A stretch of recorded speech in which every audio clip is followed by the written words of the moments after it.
लेकिन तुम उससे डर रहे हो, इसीलिए वो चुप है।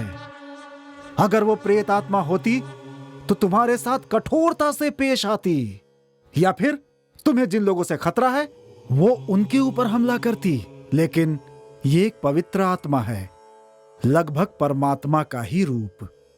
वो किसी का बुरा चाह ही नहीं सकती, वो तो हमेशा सबका भला ही चाहती है। लेकिन सबका सीधा उसके साथ संबंध बनना संभव नहीं है। साधारण व्यक्ति तो उसके बारे में सोच ही नहीं सकता, क्योंकि जानते हो, साधारण व्यक्ति की बुद्धि उसके पास तक पहुंच ही नहीं सकती सच्चे लोगों के सिवा। समझ गए? 3, 8, 8, 5, 13 पुष्य। हाँ, आज से तीसरे दिन शाम को, पुष्य नक्षत्र शाम को ठीक 7 बजे अगर उससे बात करने का प्रयास करेंगे तो वो भी तुम्हारे साथ बात करने का प्रयास करेगी। ये कुल 13 मिनट का समय होता है। अगर तुम्हारे ऊपर कोई संकट मंडरा रहा है तो वो तुम्हें उसे बचाने की कोशिश करेगी। सच कह रहा हूं, अगर अब भी तुमने उसे जवाब नहीं दिया तो तुम्हारी मदद कोई नहीं कर सकता। समझे? डरो मत, हिम्मत से काम लो, उसकी भावनाओं को समझो। वो तुम्हारी मदद करना चाहती है। चलो बहादुर बच्चे, चलो।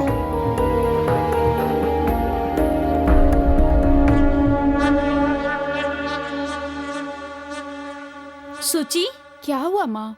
डॉक्टर ने क्या कहा? अरे माँ, डरने की कोई जरूरत नहीं है। दरगाह वाले बाबा की तरह ही 3 दिन ख्याल रखने को कहा है, बस इतना ही। पता नहीं वो क्या कहेंगे, ये सोचकर मैं बहुत डर गई थी।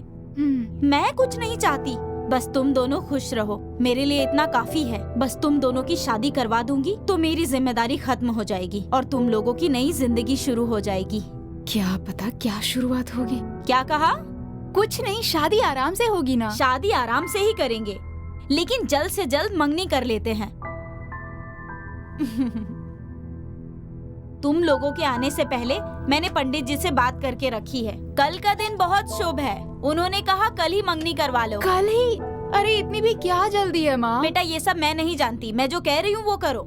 हमेशा तुम्हारी ही जिद नहीं चलेगी। कल का दिन ही शुभ है ऐसा उन्होंने कहा है। उनका कहना है कल अगर मंगनी हुई तो शादी के बाद भी तुम दोनों सुखी रहोगे। ये लो। लेकिन माँ। लेकिन वेकिन कुछ नहीं सुनने वाली, कल हर हाल में मंगनी होकर रहेगी, बस। तुम्हारा क्या कहना है दीपू? हाँ।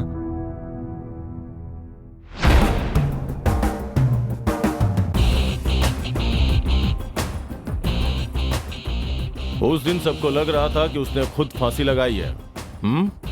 लेकिन इसमें तो लिखा है कि it is not hanging death. उसमें ड्रग्स इंजेक्ट किया गया था और ड्रग्स की वजह से ही हार्ट ब्लॉक हो गया, जिसकी वजह से मौत हो गई। हाँ sir. I think this is not due to cervical pressure.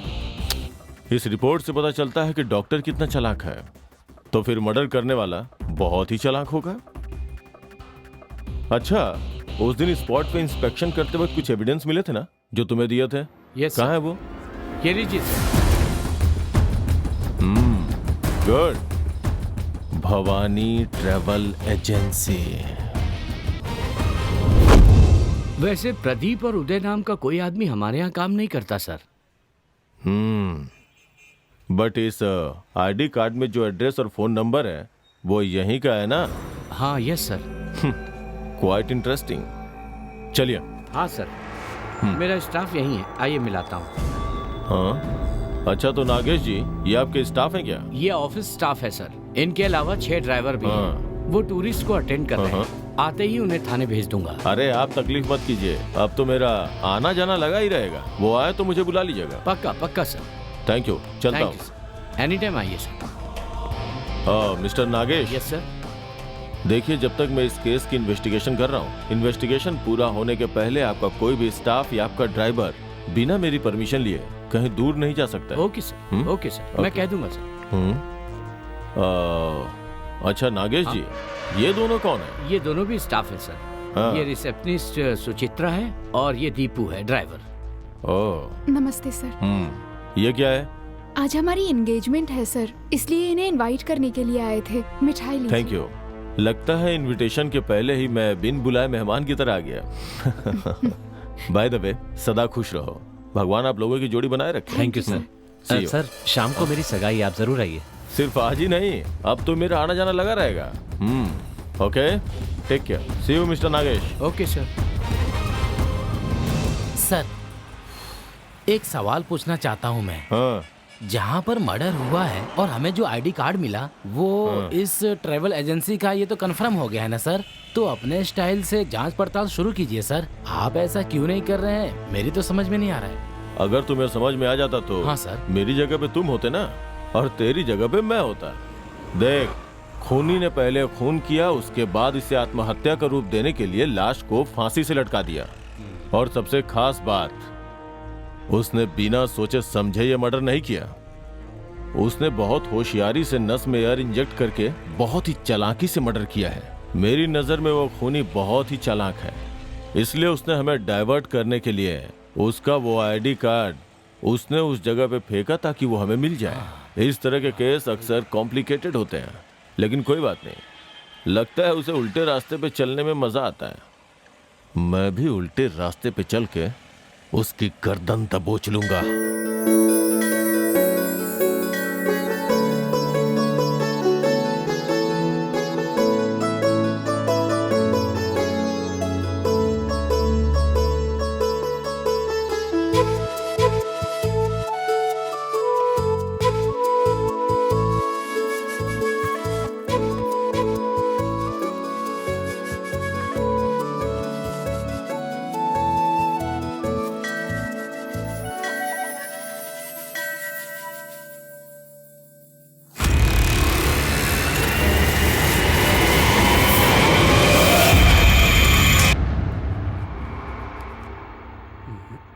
मेरे हिसाब से यहीं कहीं होना चाहिए।